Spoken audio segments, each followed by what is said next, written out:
Presidential క్యాండిడేట్ని announce చేశారు. So దానికి సంబంధించిన ఎడిటోరియల్ ఇది. ఏంటో చూద్దాం ఒకసారి. హై ఆఫీస్ అని చెప్పారు. ప్రెసిడెన్షియల్ ఆఫీస్ గురించి మాట్లాడుతూ హై ఆఫీస్ అని చెప్పడం జరిగింది. The opposition did not use the presidential election to counter the BJP's narrative. Beautifully written sentence. చూడండి, ఎప్పుడైనా సరే there is something called political messaging, political narrative. అంటే ఒక స్టోరీ, ఒక వెర్షన్, వాళ్ళ పాయింట్ ఆఫ్ వ్యూ. ఇప్పుడు ఎవరిని అనౌన్స్ చేశారు? ద్రౌపది ముర్ము అనే లేడీని అనౌన్స్ చేశారు. తాను షెడ్యూల్డ్ తెగల జాతికి చెందిన ఉమెన్ కదా, ST women.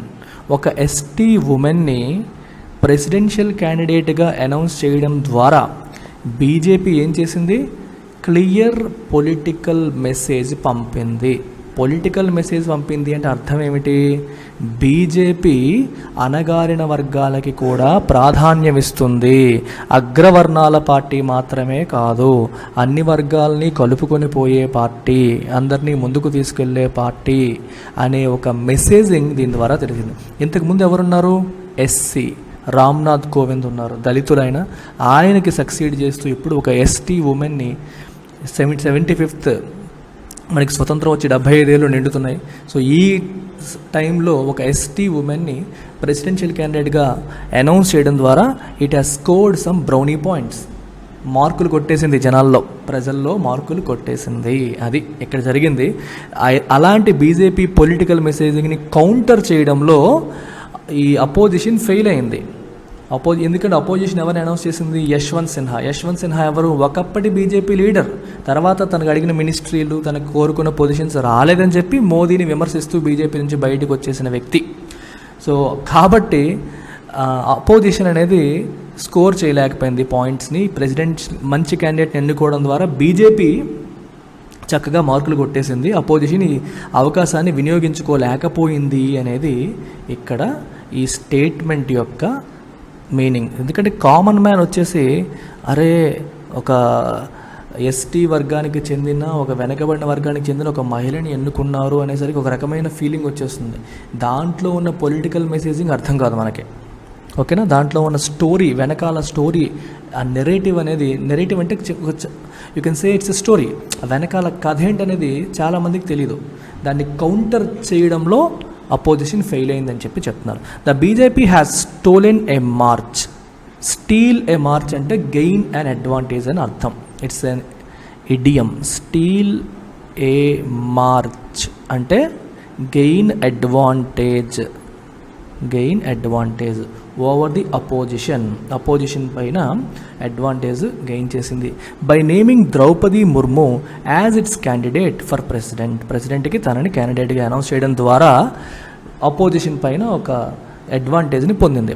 With the support of BJP allies అంటే బీజేపీ యొక్క స్నేహితులు, regional parties such as Odisha's BJD and Andhra Pradesh YSRCP బీజేపీతో పార్టీ నడుస్తుంది ఇక్కడ.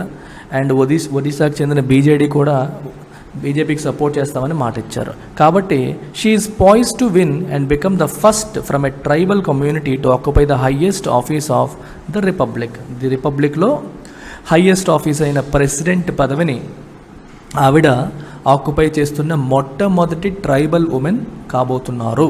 సో ఈజీగా ఆవిడ గెలవబోతోంది అండ్ మొట్టమొదటి ట్రైబల్ ఉమెన్ ప్రెసిడెంట్ అవ్వబోతోంది అని చెప్పి అర్థం.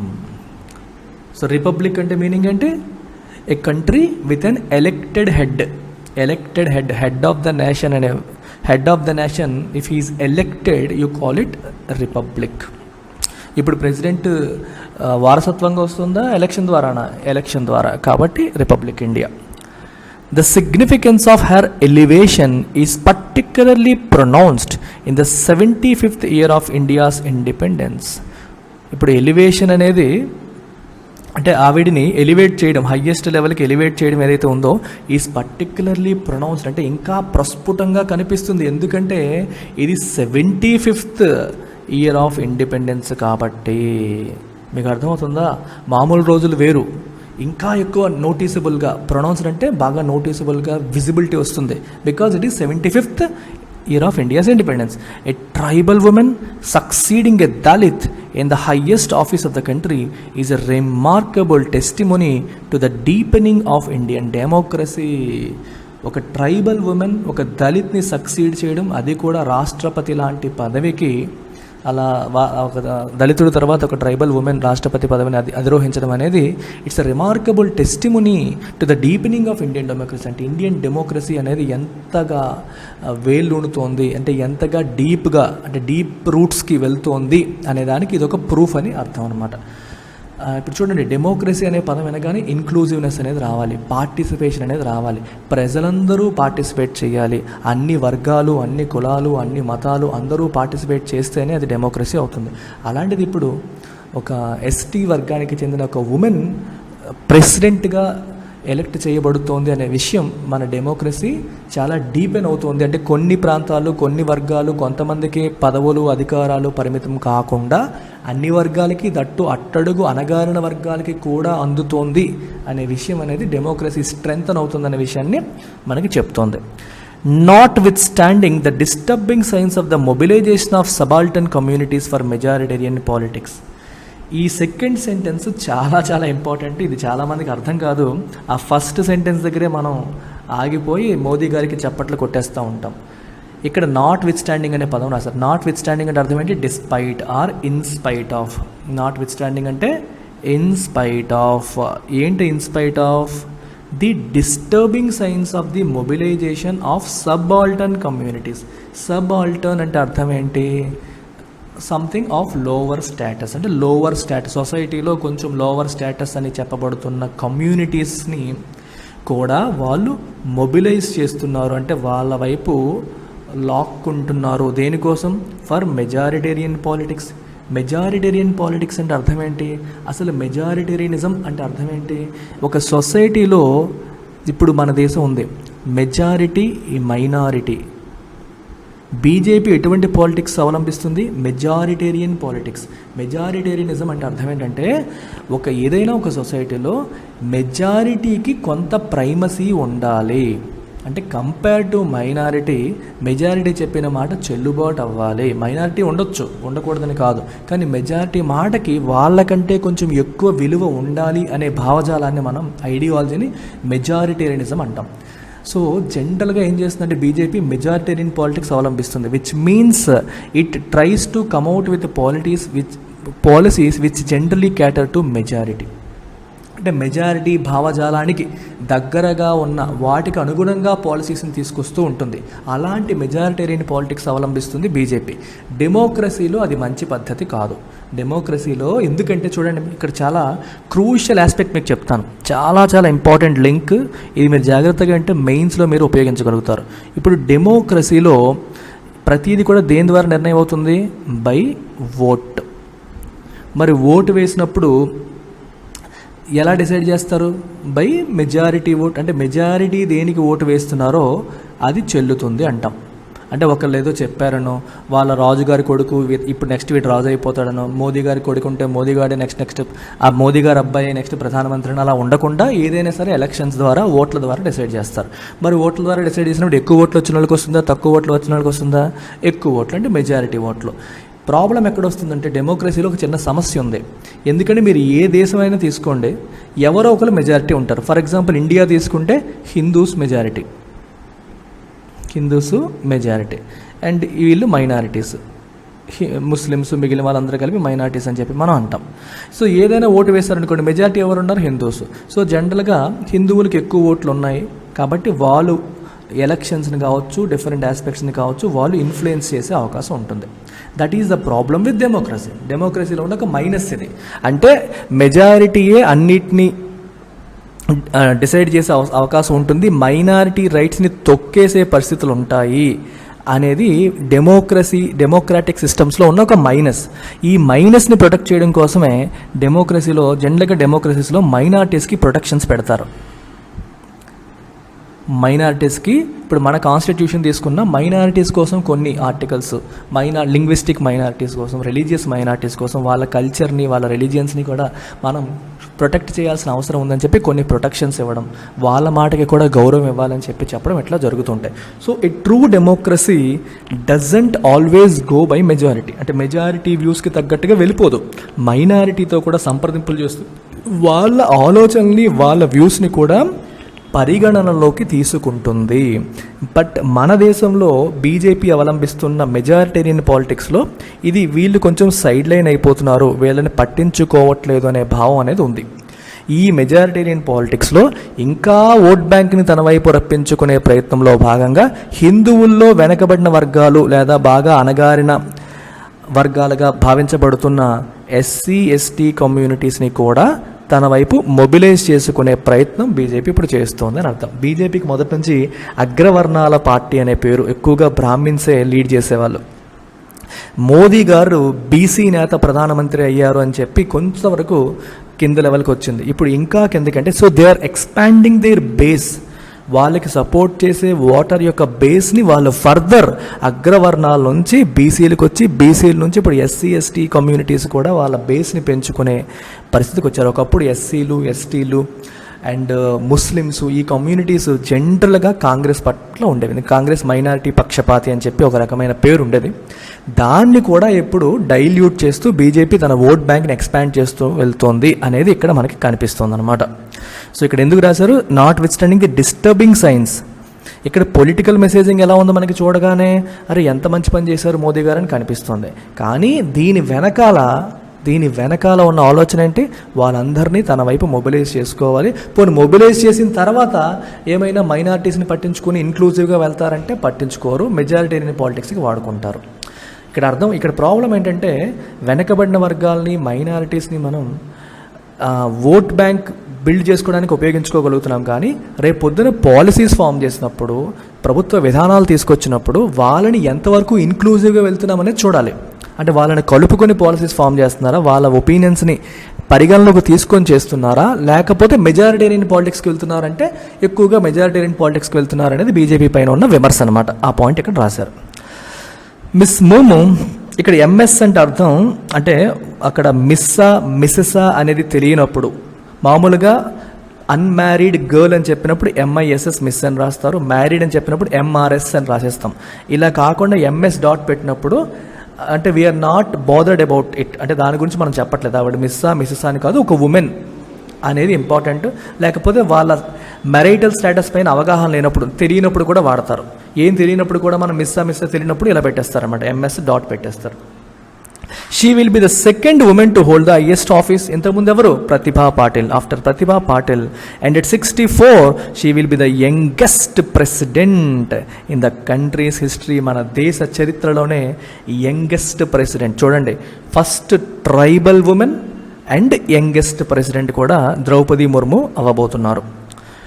From Mayurbhanj in Odisha, part of the region that houses a vast majority of India's aboriginal population, Ms. Murmu was a teacher and joined the BJP in 1997. తను ఎప్పుడు జాయిన్ అయ్యారు, 1997లోనే బీజేపీలో జాయిన్ అయ్యారు. తను ఒక టీచర్గా ఉండేవాళ్ళు.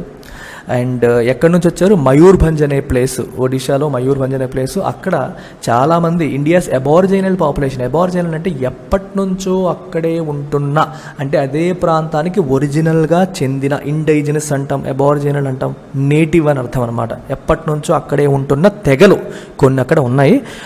వాటిలో భాగంగానే ఈవిడ కూడా వచ్చారనమాట. She was a minister in Odisha and the governor of Jharkhand between 2015 and 2021. 15 to 21 మధ్యలో జార్ఖండ్ గవర్నర్గా పనిచేశారు, ఒడిషాలో మినిస్టర్గా కూడా చేశారు. Had a nomination by the BJP for the highest office of the country signifies the parties sustained efforts to incorporate tribal communities politically and culturally. ఈ tribal కమ్యూనిటీస్ని కూడా వాళ్ళతో కలుపుకోవాలి అనే ప్రయత్నం, సస్టైన్డ్ ఎఫర్ట్స్ అంటే ఎప్పటి నుండో చేస్తున్న ప్రయత్నంలో భాగంగానే ఇది వచ్చింది. సో ఇది వాళ్ళ ప్రయత్నాన్ని ఫర్దర్ సిగ్నిఫై చేస్తోంది అని చెప్పి అర్థం. Prime minister Narendra Modi's personal signature on the decision is unmistakable. ఈ డెసిషన్లో నరేంద్ర మోదీ గారి ముద్ర క్లియర్గా కనిపిస్తుంది. అన్మిస్టేకబుల్ అంటే కన్ఫ్యూజ్ అవ్వడానికి ఏమీ లేదు, క్లియర్గా కనిపిస్తుంది. ఆయన ముద్ర ఉంది అంటే ఆయన ఈ డెసిషన్ ఖచ్చితంగా ఆయనే తీసుకున్నారు అని అర్థం. And is in line with his relentless efforts to expand BJP social base wide and far. ఇప్పుడే చెప్పాను మీకు, రిలెంట్లెస్ అంటే గ్యాప్ లేకుండా, అసలు సస్టైన్డ్ అని అర్థం, పర్సిస్టెంట్గా, ఎటువంటి విరామం లేకుండా ఆయన ఎఫర్ట్స్ చేస్తున్నారు. దేనికి? To expand BJP social base. BJP యొక్క సోషల్ రీచ్ ఒకప్పుడు అగ్రవర్ణాలకి పరిమితం అయిపోయేది అద్వానీ హయాంలో ఉన్నప్పుడు. అలాంటిది దాన్ని వైడ్ అండ్ ఫార్, అన్ని వర్గాలకి, అంటే హిందువుల్లోనే అన్ని వర్గాలకి వెళ్ళేలాగా చేసే ప్రయత్నం మోదీ గారు ఎప్పటి నుండో చేస్తున్నారు. దాంట్లో భాగంగానే ఈ నిర్ణయం కనిపిస్తుంది. సో మోదీ గారి సిగ్నేచర్, ఆయన ముద్ర ఈ నిర్ణయంలో క్రిస్టల్ క్లియర్గా కనిపిస్తుంది, అన్మిస్టేకబుల్గా కనిపిస్తుంది. With numbers tilted in BJP's favor, the opposition could have only used the contest for the highest office as an opportunity for political messaging. So ఎలాగూ బీజేపీయే గెలుస్తుంది అనేది క్రిస్టల్ క్లియర్. అంటే బీజేపీ నిర్ణయించిన క్యాండిడేటే గెలుస్తారనేది క్రిస్టల్ క్లియర్. మరి అలాంటప్పుడు మరి అపోజిషన్ ఏం చెయ్యాలి? పొలిటికల్ మెసేజింగ్ కోసం దీన్ని ఉపయోగించుకోవాలంటే అపోజిషన్ కూడా కొంచెం సిమిలర్ క్యాండిడేట్ని పెట్టడమో, లేకపోతే యునానిమస్గా ఎస్టీ ఉమెన్ ఎప్పుడైతే చేశారో మేము కూడా యునానిమస్గా సపోర్ట్ చేస్తున్నామని చెబితే వీళ్ళకి కూడా గౌరవం దక్కేది. అలా కాకుండా అపోజిషన్ ఏం చేసింది? తప్పు చేసింది. The joint candidate of the opposition parties ఎవరు? Yashwant Sinha, a former BJP leader and union minister in the Janata Dal and BJP governments, hardly serves that purpose. మరి వీళ్ళు ఏం మెసేజింగ్ ఇస్తున్నారు? వీళ్ళు ఎవరిని ఎన్నుకున్నారు? ఒకప్పుడు బీజేపీ లీడర్ అయిన Yashwant Sinha. And is a normal politician. He was former BJP leader. He was upset with Modi, so he came out. ఇంతకుముందు మినిస్టర్గా పనిచేశారు. సో ఆయన అంటే ఈయన regular politician, anybody can expect. ఇప్పుడు ఒక సైంటిస్ట్నో, ఒక గొప్ప టీచర్నో, లేకపోతే ఎవరో విద్వాంసులనో ఇలాంటి వాళ్ళనో పెడితే ఒక రకం. అలా కాకుండా ఒక నార్మల్ పొలిటీషియన్ని తీసుకొచ్చి పెట్టారు. ఇప్పుడు ఎలా ఉంటుంది చూసే వాళ్ళకి, అపోజిషన్ పార్టీ వాళ్ళు పెట్టిందేమో ఒక ఎప్పటి నుంచో పాలిటిక్స్లో ఉన్న ఒక వ్యక్తి, కానీ బీజేపీ చూడండి ఒక ఎస్టీ ఉమెన్ని అవకాశం కల్పించారు. అసలు పాసిబులా? ఒక గిరిజన మహిళ ఒక రాష్ట్రపతి అయ్యే అవకాశాన్ని మోదీ గారు కల్పించారనేసరికి మోదీ గారికి చాలా పాయింట్లు పడిపోతాయి. అది వీళ్ళు మిస్ అయిపోయారు, వీళ్ళు అసలు ఉపయోగించుకోలేకపోయారు. ఈ ఆపర్చునిటీని పొలిటికల్ మెసేజింగ్కి వాడలేకపోయారు. ఐడియల్గా వాడి ఉండాలి, కానీ వాడలేకపోయారు. సో దే ఫెయిల్డ్ ఇట్ అని అర్థం. సో వీళ్ళు ఎంచుకున్న క్యాండిడేట్ ఎవరైతే ఉన్నారో ఆ పొలిటికల్ మెసేజింగ్ పర్పస్ సర్వ్ అవుతుందో అవ్వదు. హార్డ్లీ అంటే ఆల్మోస్ట్ నథింగ్ అనమాట. సో అవ్వదు అని అర్థం. For all his track record, ఆయన ట్రాక్ రికార్డ్లో mister Sinha hardly represents anything political. రాజకీయంగా ఏ ఒక్క ఐడియాలజీని ఆయన రిప్రజెంట్ చేయరు. రైట్. ఆయన ఇప్పుడు యశ్వంత్ సిన్హా గురించి తలుచుకోగానే హీ రిప్రజెంట్స్. ఇప్పుడు చూడండి, మనకి అరవింద్ కేజ్రీవాల్ గురించి తలుచుకోగానే ఏంటి, ఈయన కరప్షన్ పైన ఫైట్ చేశారు అన్న ఒక ఇమేజ్ ఉంది. ఓకే, క్లీన్ గవర్నమెంట్ నడుపుతున్నారన్న ఇమేజ్ ఉంది. రైట్. ఒక్కొక్కరికి ఏదో ఒక ఇమేజ్ అనేది ఉంటుంది రాజకీయంగా. ఈయనకి ఎటువంటి పొలిటికల్ ఇమేజ్ కూడా లేదు. That he turned into a strong critic of mister Modi after being ignored for positions. ఆయనకి ఏ పొజిషన్స్ ఇవ్వకపోయేసరికి మోదీకి క్రిటిక్గా ఆయన మారిపోయారు. If anything weakens any claim of his candidacy being an ideological counted of the BJP. చూడండి, ఏ పదవి ఆయనకి ఇవ్వలేదు కాబట్టి మోదీ గారికి క్రిటిక్గా మారిపోయారనే ఆస్పెక్ట్ ఏదైతే ఉందో తిరిగి ఇంకా ఆయన క్యాండిడేచర్ని బలహీనం చేసేస్తుంది. అంతే కదా. మరి ఇంకేం కౌంటర్ చేస్తావు నువ్వు? ఐడియాలజికల్గా ఏం కౌంటర్ చేస్తాం మనం? బీజేపీ ఆయనకి ఏ పదవులు ఇవ్వలేదు అందుకని చెప్పి ఆయన తిడుతున్నాడు వచ్చేసి వెనక. అదా మనకు అర్హత కాదు. సో ఒక మంచి ఆపర్చునిటీ అపోజిషన్ పార్టీస్ మిస్ అయ్యాయి అని చెప్తున్నారు. The lack of imagination, initiative and capacity for any radical politics in the opposition comes across starkly in the selection of the candidate. ఈ క్యాండిడేట్ సెలక్షన్ విషయంలో అపోజిషన్ పార్టీలు చాలా ప్లెయిన్గా, డల్గా ఆలోచించాయి. ఇమాజినేషన్ లేదు, కొత్త తరహా ఆలోచన లేదు, ఇనిషియేటివ్ లేదు, కెపాసిటీ ఫర్ రాడికల్ పాలిటిక్స్ అంటే ఒక కొత్త తరహా పాలిటిక్స్కి తెరతీసే ఆలోచన ధోరణి అనేది అపోజిషన్ పార్టీస్లో లేదు అనే విషయం క్లియర్గా తెల్లమైంది. కమ్స్ అక్రాస్ స్టార్క్లీ అంటే క్లియర్గా బయటికి కనిపిస్తోంది. ఈ క్యాండిడేట్ని, సరైన క్యాండిడేట్ని సెలక్షన్ చేయడంలో వీళ్ళు ఫెయిల్ అయిపోయారు అనేది మనకి క్లియర్గా కనిపిస్తోంది. While mister Modi uses every election as an opportunity to respond to group aspirations of various communities, the opposition remains adrift and ensconced ensconced in cocoons. Modi గారు ఎలా ఉన్నారంటే ఏ ఛాన్స్ వచ్చినా సరే ఏదో ఒక కమ్యూనిటీ యాస్పిరేషన్స్కి మేము రెస్పాండ్ అవుతున్నాం అన్నట్టుగా ఆయన ఉపయోగించేసుకుంటున్నారు. ప్రెసిడెన్షియల్ క్యాండిడేట్ కావచ్చు, ఏది కావచ్చు, మంచిగా ఉపయోగించుకొని ఇంకా కొన్ని కమ్యూనిటీస్ని బీజేపీకి దగ్గర తీసుకుంటుంటే అపోజిషన్ ఎలా ఉంది, కంప్లీట్గా కంఫర్టబుల్గా కూర్చుంది కొకూన్లో, ఆలోచన లేకుండా. ఎన్స్కాన్స్డ్ అంటే అర్థం ఏంటంటే లైవ్ విత్ ఇన్, కంఫర్టబుల్గా సిట్ అని అర్థం అనమాట. కొకూన్ అంటే తెలుసు కదా మనకి, బటర్ఫ్లై కొకూన్లో ఉంటుంది అంటాం కదా, అలా అంటే చుట్టూ హాయిగా కంఫర్టబుల్గా ఉంది కానీ ఆలోచన చేయట్లేదు, బ్రెయిన్ వాడట్లేదు. ఓకే, బ్రెయిన్ వాడట్లేదు అని అర్థం. ఇక్కడ ఎడ్రిఫ్ట్ అనే పదం వచ్చింది. ఎడ్రిఫ్ట్ అంటే ఒక వేవరింగ్ అన్నట్టు అనమాట, ఫ్లోట్ అవ్వడం, ఎటు ఒక స్టాండ్ తీసుకోలేక ఫ్లోట్ అవుతూ ఉండడం. ఓకే, ఫ్లోట్ అవుతూ ఉండడం అనమాట. సో ఫ్లోటింగ్లో ఉండిపోయింది, ఒక స్టాండ్ తీసుకోలేకపోతుంది, అండ్ కొకూన్లో ఉండిపోయింది అని అర్థం. అలా that mister Sinha comes from a tribal state. Jharkhand makes the optics of this contest even more damaging for the opposition. విచిత్రం ఏంటంటే Yashwant Sinha comes from Jharkhand. Jharkhand is a tribal state, కానీ Yashwant Sinha is not a tribal. ఒక tribal స్టేట్లోంచి candidate తీసుకున్నారు కానీ tribal తీసుకోలేదు అనేది ఇంకా ఇప్పుడు చూడగానే ఈ Draupadi Murmu comes across as a ఇంకా ప్రాపర్ వెనకబడిన వర్గాల నుంచి వచ్చిన ఒక ఉమెన్ కనిపిస్తుంది క్లియర్గా. ఈయనేమో ట్రైబల్ స్టేట్ నుంచి వచ్చారు కానీ ఈయన ట్రైబల్ కాదు. అది చూడగానే ఎలా అనిపిస్తుంది, ట్రైబల్ స్టేట్లో క్యాండిడేట్ ఎంచుకున్నా సరే వీళ్ళు ట్రైబల్ ఎంచుకోలేదు, పెద్ద ఆయన అగ్రవర్ణాలకు చెందిన వాళ్ళని ఎంచుకున్నారు. బీజేపీ చూడండి ఎలా చేసిందనే ఫీలింగ్ కనిపిస్తుంది. అంటే చూడగానే మనకి ఆప్టిక్స్ అంటే how it looks from out side ఎలా కనిపిస్తుంది, అది ఇంకా డ్యామేజింగ్, అపోజిషన్కి అది ఇంకా డ్యామేజింగ్గా ఉంది. The opposition is right to point out that the BJP did not make any serious effort to field A consensus candidate. Consensus అంటే అర్థం ఏంటి, ఏకాభిప్రాయం.